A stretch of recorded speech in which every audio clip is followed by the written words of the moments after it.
All right, hello everybody, and welcome back. This is part 2 of our Fireside chat here with Josephine Nakakande of EcoAgric Uganda. Thank you very much for tuning in and joining us here today. Josephine, how are you doing this evening? I'm very well, thank you, Adam. How have you been? I have been great. It's been a good week, a very productive week. We have a lot of fun and exciting things going on with our By the Fire Guild at the moment. And yeah, it's great to chat with you again. I'm very excited to pick up where we left off last time, which was up to your high school years and kind of the story of your childhood up until high school. And so now, where are we going to be, or what aspects of your life post high school are we going to be getting into here in today's chat? Well, thank you so much. Thank you so much for this opportunity, and thank Of you so course. much for sparing off time to talk to me.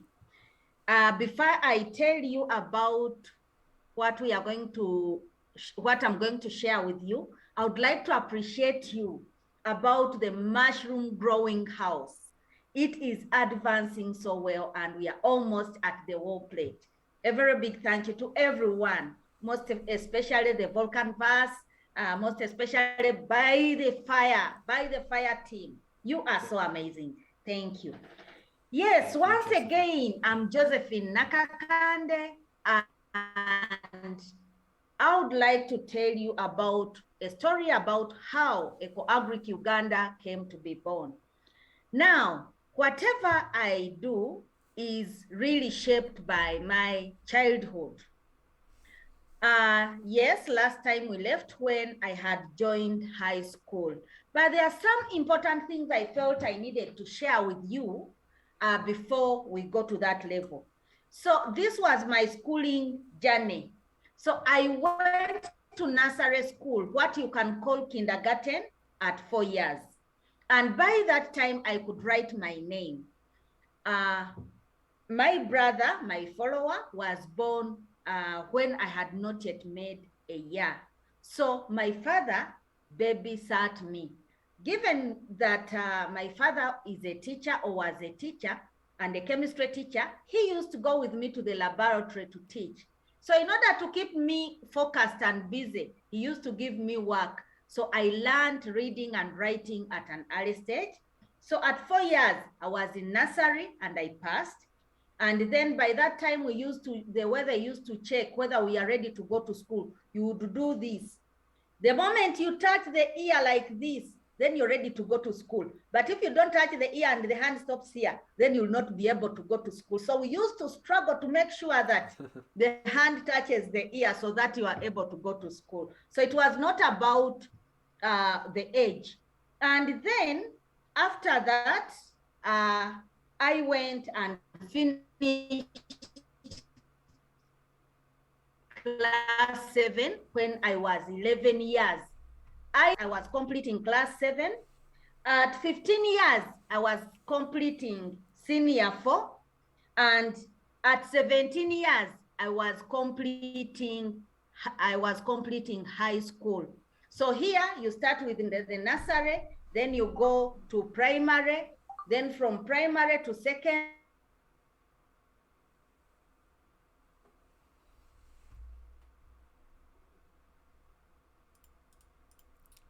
Yep. Looks like we lost you for a minute here, Then Josephine. high school, and then you can go to college. At 17 years, I had finished. Wow. Am I back? Yes, yeah, we're back. We're back. So we're disconnected for like 15 seconds there, but So we're good to go now. So as I told you, at 17 years, I had finished high school.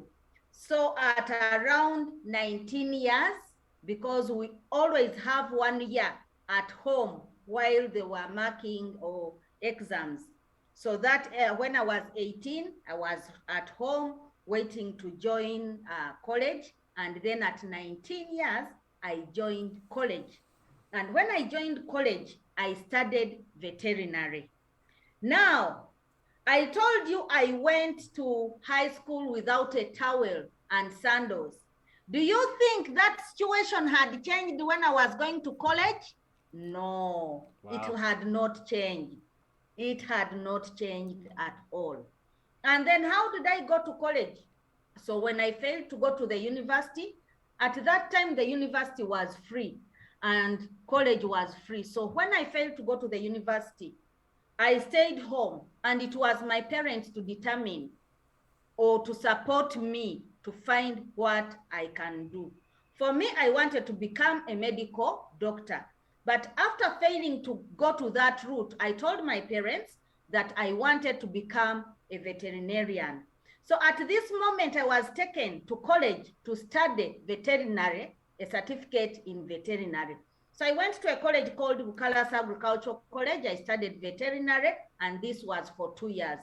The situation was not any different. I went to school with a metallic suitcase, a box, a metallic suitcase, and the students had to laugh at me. But anyway, at this moment, I was used to such a situation of being laughed at. And by the way, at college, some of the students were old people. So they were, in most cases, they would mind about their own businesses. Gotcha. So I went, studied a certificate in veterinary.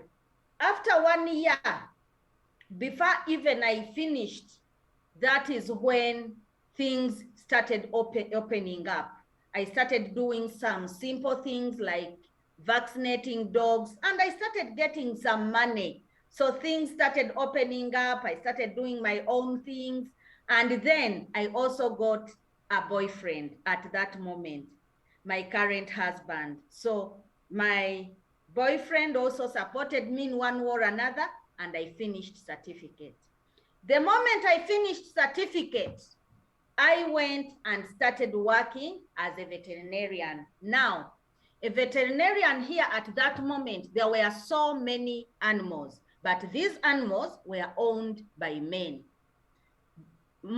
There were no women with animals. By animals, I mean cattle, cows, goats, sheep. So the women would only own chicken, dogs, maybe one goat. So I started treating animals. And when I started treating animals, I would go treat people's animals. But what struck me was all the people that would take me to treat their animals were men. There were no women amongst the people whose animals I was treating. Was this in your hometown you were working initially? Or was this closer working to the university you went to? Did you move back home at first? Yes, I went back home. That was Hoima. So I started working as a freelancer veterinarian, as that was a veterinary assistant at that time. So I started working as a freelancer, treating people's animals. But at this moment, no woman had animals. And then I started asking myself, how come that my mother used to have animals? So I decided, no, whenever I would be taken to treat people's animals, I had to ensure that I call the women. You know, it is all in villages. There are extended families where people stay with different relatives in different households around each other. So people would come to see, who is this girl treating animals? That is one. So when women would come to see me, I would turn into someone who would tell them my story. So I would tell them my story. I would tell them that my mother has cows. I would tell them how my mother's cows would die because of East Coast fever, and we didn't know how my mother kept maneuvering. So I kept telling my mother's story to the women that would come around me. So when I would tell that story, the women would ask me, how can you help us be like your mother? I would tell them, yes, my mother was supported by my husband. But you would find that some of the husbands, or most of them, some of the men, most of them would not support their wives. So at that moment, I started telling women, telling my story wherever I would go. After treating the cows, I would go and then tell the women my story. And by the way, after becoming a veterinarian, that is when poverty left me. I got a motorcycle, started riding a motorcycle, but Very before nice. getting a motorcycle, when I was still a freelancer veterinarian, I used to ride a bicycle. I rode a bicycle, which was at home, then would go and treat animals, and then come back. After that bicycle, I left my father's bicycle, bought my own bicycle, first used that one. Then after that, I went back, studied, got a diploma.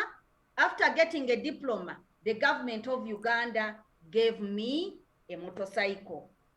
That was the best moment of my life. I rode a motorcycle. I really enjoyed myself. I made the money. I got the money, took my brothers and sisters to the best schools I would think about, supported my parents. And by the way, I had my husband and we were still going on together. Now, as I would work, I've already told you I would support women, advise them, use my story. And if you would go to that town and ask for that, one of the first veterinarian ladies, I'm one of them.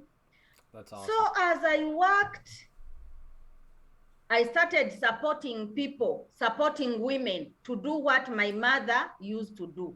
Of course, I would not support them because I would not have money to give them, but I would advise them. And I had one story that you cannot start by having cows, because even my mother did not start with the cows.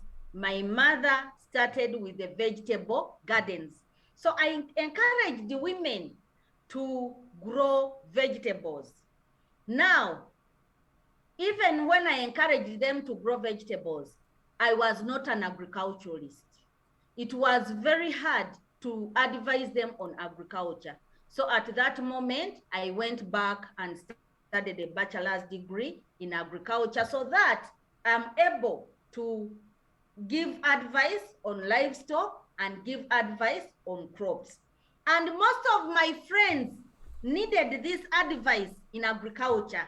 So at that moment when I was a veterinarian, I couldn't advise them on what to do exactly. So after becoming an agriculturalist, I started advising them on how to grow the vegetables, how to do the different things. So at that time, I was working with the Hoima district local government, and I would do government work at the same time support these women do the sustainable farming practices. So now there came a program called the Naz Program. Now when this Naz Program came, it was a government program where we used to train people to grow crops for income and food. So we would collect people at one center and we train them. Now there are these 4 women who used to come and sit outside. We would sit in a hall and these 4 women would sit outside under the tree. So I became curious, came and told my husband that there are women who never enter into the hall, even when you tell them to enter. So my husband told me to try and find out why they never enter. And they would only come when we have a training. So it is something that kept perturbing me. Why do these women sit under the tree, yet there is a community hall where they can come and sit? So now, after talking to my husband, I went, had a meeting, these women came. The moment I saw them under their tree, I went, met them. now talked to them. They first kept quiet. I asked them, tried to find out, all of them never answered.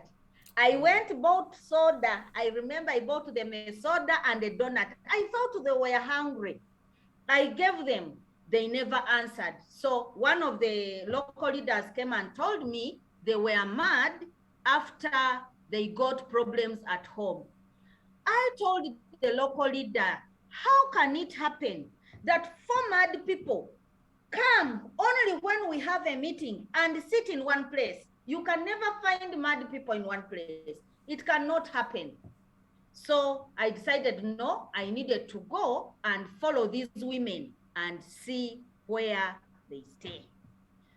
Now, when I went, I had the motorcycle. Of course, I was a civil servant. I had the motorcycle, I had the fuel, and I went to visit these women. The first woman, I found her sleeping in a very small kitchen. She was a widow. She had lost her husband to HIV/AIDS. Now, the land she had together with the husband had been sold off to treat the husband. Unfortunately, the husband died. So when the husband died, they didn't have anywhere to stay. Here in Uganda, or our culture is, when there is a problem, you do everything, sacrifice everything. So everything was sacrificed, everything was sold off. Unfortunately, the man died. So there was a sympathizer who had given her, she had 6 children, and the sympathizer had given her a small kitchen, which was a kitchen, and that is where she would sleep with her children. Now, this lady would come to the sub-county because they expected us to give out inputs like coffee seedlings and some things. So they expected that they would get some money by giving out labor or carrying some things for those people. That was one of the ladies. I went and followed another one. Now, the second one, I found her staying deep in the village, scaring off wild animals from the maize garden of someone in the village. This is a lady who had given up her children so that she can come and look for money to feed her children. She had come from another village and came to find money. And the job she got was to stay in a shack built like this with grass, and to stay in a bush. She used to stay there alone, and she would only come to the sub-county when they expected to get inputs. I followed another one. The story was still the same. So these women had been affected by HIV. Their husbands had died. So what I did was to call community meetings.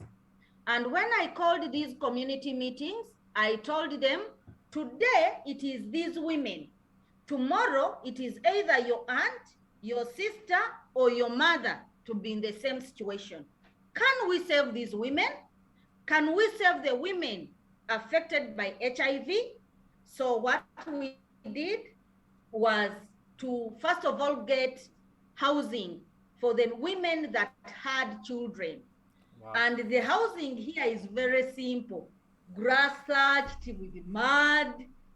People lent out some land. People that had lands lent out some land. And we came out as community. It was one of the most enjoyable activities, constructing those houses together with the community members. That's amazing. We used to eat porridge. We used to sing some songs as we constructed those houses. And yes, it was really enjoyable. And then within at least 2 months, all these women had some, I would say, decent housing, though it was locally constructed. Now I had my 4 women. So after getting where they stayed, of course, I was the one giving out inputs. I was giving out maize seed, beans, and the community gave them cassava. Yes, they got food after 6 months. But in these households, there were children. And though they had food, they did not have money to take their children to school. And in Africa, we say that it rains where the young child knows. So what I knew what my mother did, using tomatoes, starting from the tomatoes and cabbages, and then you go higher and higher and higher.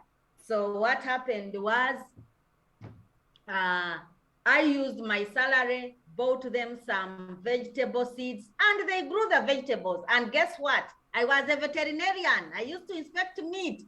Where did they sell their tomatoes? At the butchers. So I talked to these butcher men, and I told the women to come and sell their tomatoes and cabbages near the butchers. And then I was the happiest at that moment, seeing these women happy, having food, living a good life. But it had just started. It had just started. In these homes, there were children that were not in school. So after 1 year, I saw it important that these children needed to go to school. I went to government schools, talked to the schools, and took these children there. Of course, the children from the 4 households were not many. So I took them to the schools. Fortunately, there is the Universal Primary Education Program where the government would say that the children are not paying school fees, but we needed to have uniforms. We needed to have books. I used a little bit of my salary and got constrained. And then I went to the community worker who helped me to mobilize some funds and got children into school. So the next year, the children started going to school. In these households, there were also youth. Some of the girls had gotten pregnant and they were at home. So what I did, there is a place I remember vividly, Kiziramfumbi, where I started from, Kiziramfumbi Trading Center. So I went and talked to the different restaurants and helped these girls, the youth, to go and work in these restaurants as they learn. Now, after doing that, people started knowing what was going on. I started getting more ladies coming on board. And I could not chase them away, but my salary was very, very little. I used to get 320,000 Uganda shillings, which was really very little because I also had my brothers and sisters and my family to support. So what I did was to get these women that were coming together and organize them into a group. So I had a group of 15 women. So I would meet these women weekly to plan and see what to do.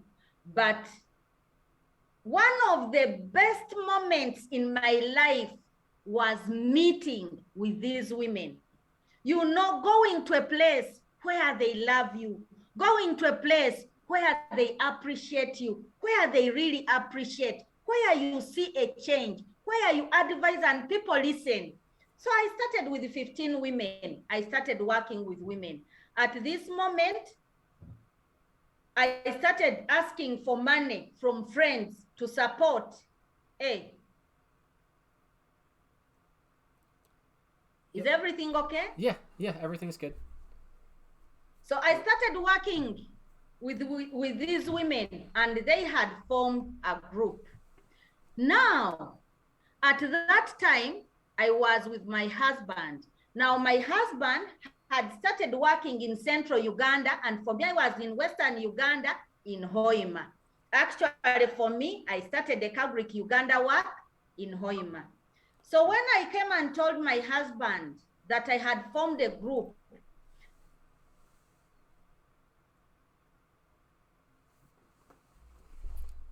okay, now we disconnected a little bit. Shoot.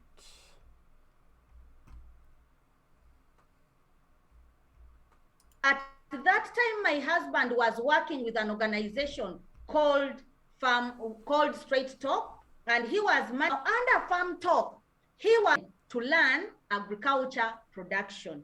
Now, as he used to work with these children, there were any problem? Are you getting me? Yep, we're back now. Are you there? Yep, we were disconnected for a little bit there, but we are back and good to go now. Is it working well? Yes. Okay. We're good. So now my husband, so I used to stay in Hoima and my husband used to stay in Wakiso. So I would come over the weekend to meet with my husband. I would come over the weekend, maybe after 1 month, to check on my husband. And we would really share what was going on, what we are doing. Of course, we had studied the same things. We studied the same course, so we would share. So my husband, as he was working with the Straight Talk and a Farm Talk, he was working to support children to learn some farming skills. Now here, what happens is when a child misbehaves, you try to support the child. If the child fails, then you go to the parents. So there was this one girl who was fond of hitting her friends. She would hit her friends, and my husband kept telling her, stop. And then he decided, no, he needed to go and check on the parents and tell them and try to find out why the girl was behaving awkwardly. Actually, she had some 2 girls that were behaving awkwardly. So when she went with the girl to the girl's home, she found the parents quarreling. They were quarreling, they were fighting. Over what? 2,000 Uganda shillings. My husband did not even talk about the girl. He started by intervening the fighting couple, only to find that the woman had used 2,000 shillings. The woman had used 2,000 shillings. The husband had given her to keep, and she had used it to buy maize or corn flour so that they can have food after they had spent 2 days without food. My husband never talked about the girl again. He started by intervening and supporting the woman. Now, what came into my husband's mind was, since it is an urban area, there was an opportunity of supporting this woman to start washing clothes. So she worked with this lady and supported her to go to other families to wash clothes so that she gets some money. So she started doing that, and that clicked something into his mind.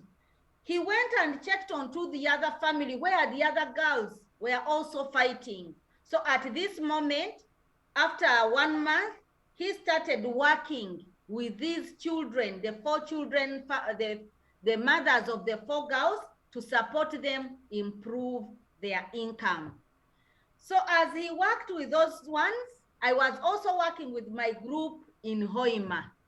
Now, the demands kept increasing. Whenever people would know there is some kind of support, they would come to join. So when they came to join, it was really a very, very big, it was something very, the demand was really very high at this moment. So at this moment, I had a women's group. Is everything okay? Yes, yep, we're good. Okay? Yeah, we cut out for like 2 seconds there. It was just quick. Has there been a lot of cutout? No, not really. Only a couple times. Okay. We've been good for the most part. So we were going into a political period. So my husband got a sponsor to support these women, come and learn from my women in Hoima. So when they came to learn together, it was a very big gathering. And it is at this moment that we had invited 2 people to attend the meeting. The coordinator for Wakiso District Farmers Association and the District Production and Marketing Officer, Hoima. So it is at this moment that we told them that the demand had become so many, we could not manage. So we decided to come together, me, my husband, the 4 women from Wakiso, the 15 women in Hoima, the coordinator Wakiso District Farmers Association, and the production officer Hoima District. We came together and formed a community-based organization. So we formed a community-based organization and we started from there. We, me, my husband, and the 2 technical staff had to support the women to make articles and memorandum of understanding and register the organization at the district, and that is how we started. And that was in 2007. So in 2007, that is when we started. I remember we started with the name called Kemako, keep the environment and manage the environment. We kept on changing until we came to Environmental Conservation and Agriculture Enhancement Uganda, Eco-Agric Uganda. The major reason to why we were called Environmental Conservation and Agriculture Enhancement Uganda was that we were promoting sustainable farming for income amongst these communities. So we came together, we took time registering, coming up with the different policies, and that is when we came to register with the government of Uganda in 2010. Now, before that, it was not something easy. Next time, I'll tell you about the office. But before I tell you about the office, I would tell you about our very, very first support. Now, our very, very first support was from the University of California, Davis. Okay. The University of California, Davis. And this was called the Trellis Fund. Now, there are so many things to learn from this. By the time Eco-Agric Uganda was formed, I had not got the bachelor's in agriculture yet because it was a 3 years course. Amongst all the 4 people, I'm the only person who still had a diploma. And the women I was working with, all of them, I will say most of them were illiterate. They did not know how to read. They did not know how to write. Now, I was the only woman holding the candle. The rest of the women, the rest were men. It was my husband, the district production and marketing officer, Dr. Kajura, and the chairperson, Wakiso District Farmers Association. So all of them, the 3 were men. I was the only woman. I was the only woman with the 15 women in Hoima and 4 women from Wakiso who did not know how to read and write. So that is how we started. Now, so one of the members who was our very first executive director had a master's, and we really, really trusted him. So he was our very first executive director, but he was very, very busy. And the reason to why we made him the executive director, we knew that he had more knowledge because he had a master's. Now, we would write proposals, and we had a policy that all of us needed to go through these proposals. But we didn't know that the deadlines count. Sometimes we would miss the deadlines. Okay. I've been there many times, missing deadlines. Yeah, we would miss the deadlines. we submit late because the ED had to go through the document. Now, we looked for money, we failed. Until when I saw this grant application. So when I saw it, one of the people that has supported me so much has been my husband. And he's that one person who listens to my weird questions. and in most cases, he has the answers. So when this call for proposal was there, the call for proposal stayed for 6 months. I wrote the proposal. When I wrote the proposal, everyone went through the proposal. And the last person to go through the proposal was the executive director, who didn't have time. And we had missed so many deadlines. Oh, that's and even this time, we were going to miss the deadline.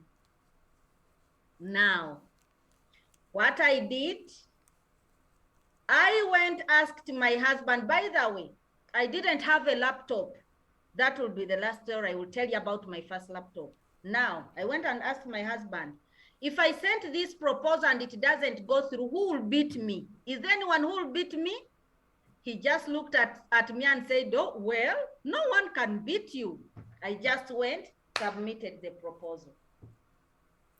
This time, it was on time. Awesome. Now, this grant was a grant that was supporting small organizations in the developing world. It was a $2,000 grant, and it is from the $2,000 that Ekabrick Uganda started. So it was a $2,000 grant, and it was supporting horticultural crops, and it was supporting small organizations in the developing country. It was called the Trellis Fund, and it was being managed by the University of California, Davis. So now, when I submitted the proposal, after something like 3 months, I went to check on the internet. Internet was not on my email. It was not easy because I didn't have a laptop at that time.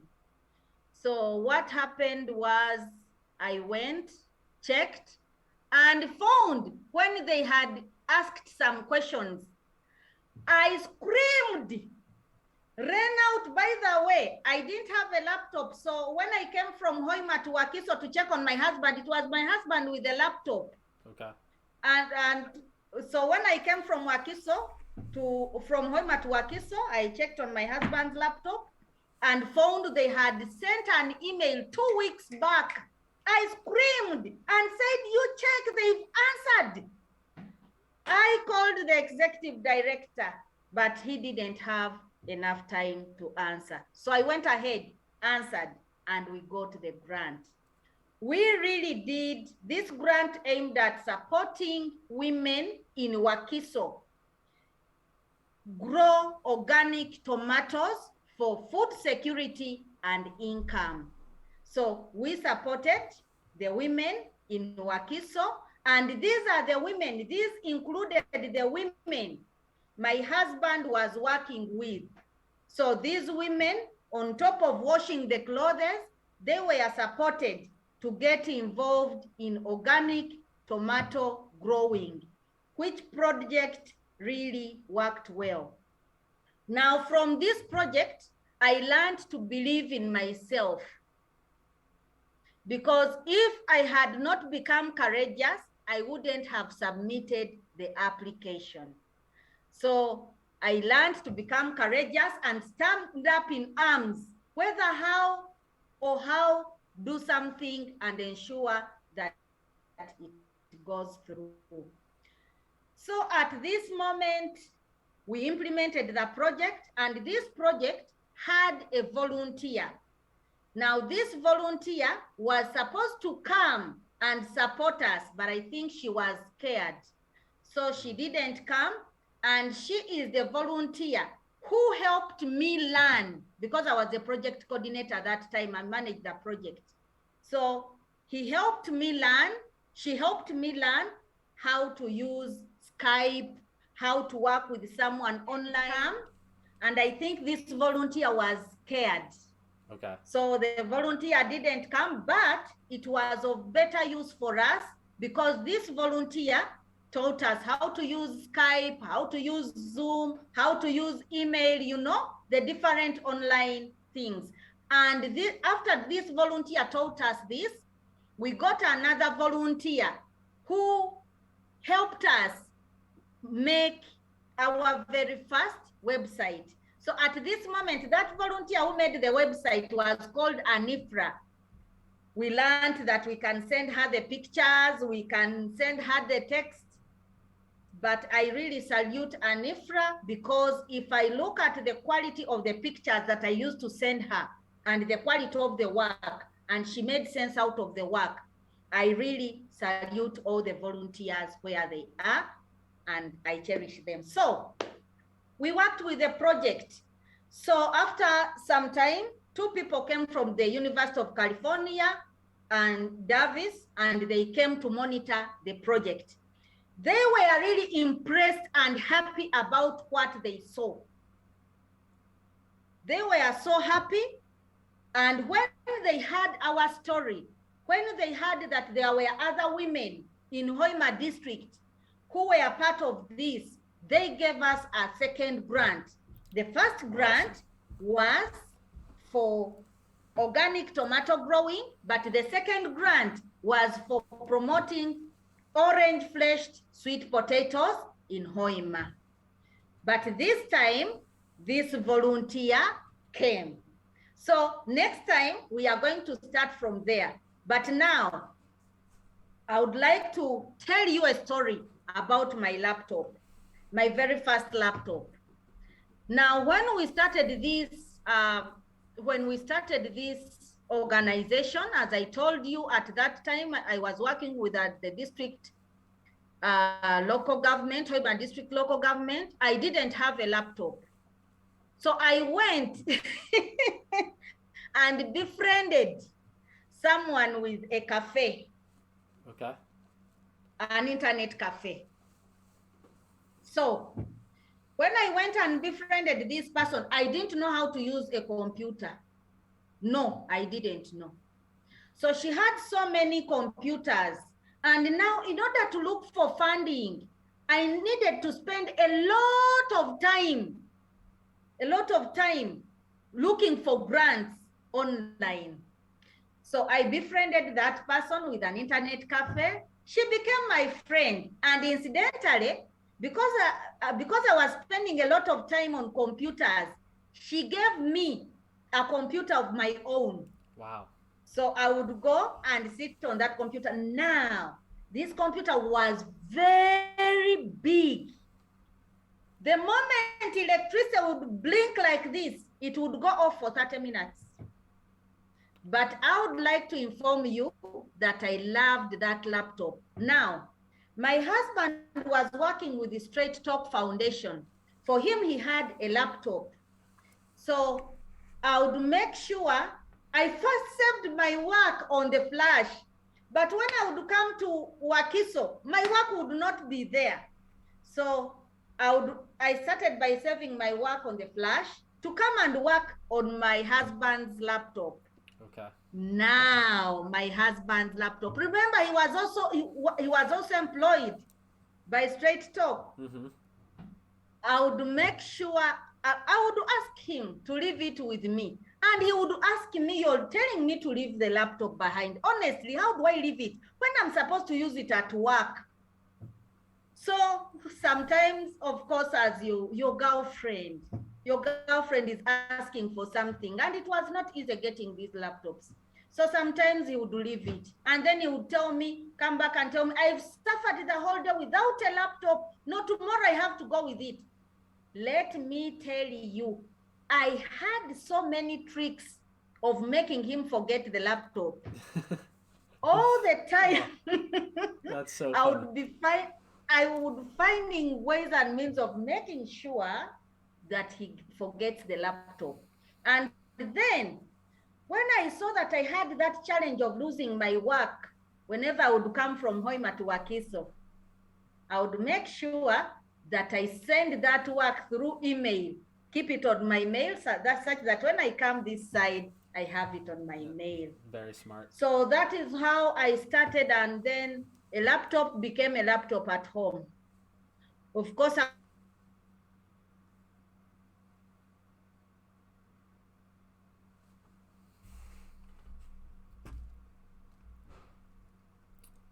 Hang on here, Josephine. If you can hear me, we disconnected. I don't have a laptop. I've not been doing anything at home. For him, he went with his laptop. And then my first laptop cafe told the lady, are you there? Yep, I'm here. Yeah. We had another disconnection, but it seems to be fixed again now. So where did I stop? So you were talking about how basically you would try to trick your husband into letting you keep the laptop, and then you were mentioning, because what happens is when we disconnect, it cuts out, and then you start talking really fast, but it speeds up your voice and it like covers it all really quickly. And you were talking about something back with the internet cafe that you would go to. Did you get your own laptop set up in there? Yeah, I got a laptop on credit. Okay. That I paid for the whole year in installments now. When I got the laptop, it is one of the best things that I got. I started paying slowly by slowly, and I paid the whole laptop for 1 year. That was one of the most important things. So when I got the laptop, and now it was internet, I used to pay for a month in the other internet cafe, but I didn't have a modem. It was my husband with a modem. Do you know a modem? Oh, yeah. Yes. Yes. The next thing was a modem. Oh, my God. It was not easy to get, and it was either fortunate or unfortunate that it was my husband with the best things, with the things that I needed. So I used to come to make sure that I get his modem, and then work on the laptop and do the organization's laptop. And then our very first office. We did not have money to rent office, but darn it. But one of the members, who was the executive director, was working with Hoima District Local Government. We went and borrowed the cheated with someone. I think I'm lost. We're back now. But yes, you were talking, you cut out a little bit when you were talking about the first office that you got. But yes, our very first office space. Yes. The very first office space, we didn't have money to rent out an office. So what we did, one of the members, who was the executive director, went and talked to a friend who was a coffee officer, and they gave us an office, very small space. So we brought our table and our chair there. We did not have anything like a cabin or a cupboard or anything. So that is how we started, with one table and one chair. The table was a wooden table. One of the members brought it, I remember.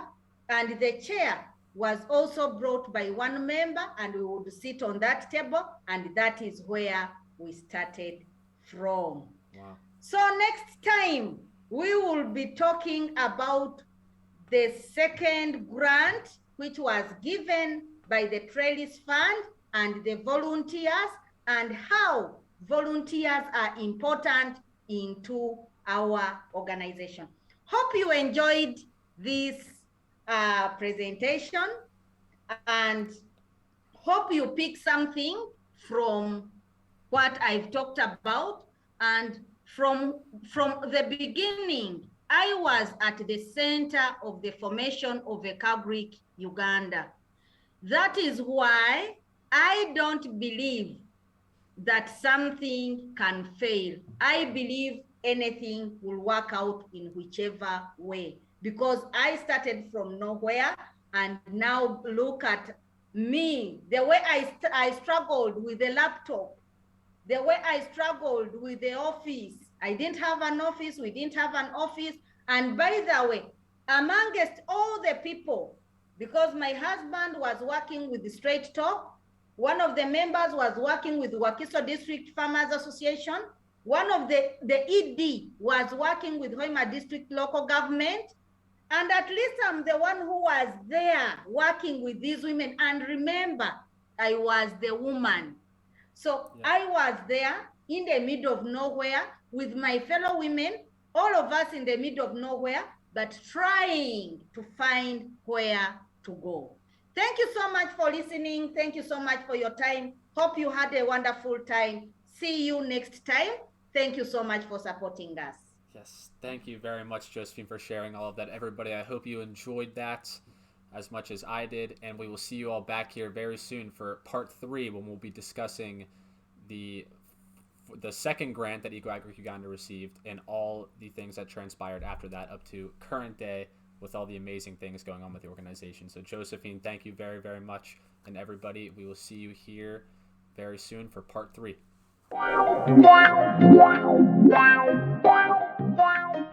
You just watched part 2 of my fireside chat with Josephine Nakakande of EcoAgric Uganda. I heavily encourage you guys to check out their website, ecoagricuganda.org, to learn more about this amazing organization and all the great things that they are doing for the communities that they operate in inside of Uganda. They also are on Twitter and Instagram at EcoAgric Uganda. And definitely check them out, give them a follow, show support for all the great stuff they are doing. We're so happy to be in collaboration with them at By the Fire. And I just want to give a big thank you to Josephine for joining me for these chats and for all of the amazing work that she does. She's such a light in this world and a joy to interact with. So Josephine, thank you very much. And thank you guys for taking the time to check out this video. And I will see you all very soon with Josephine for part 3.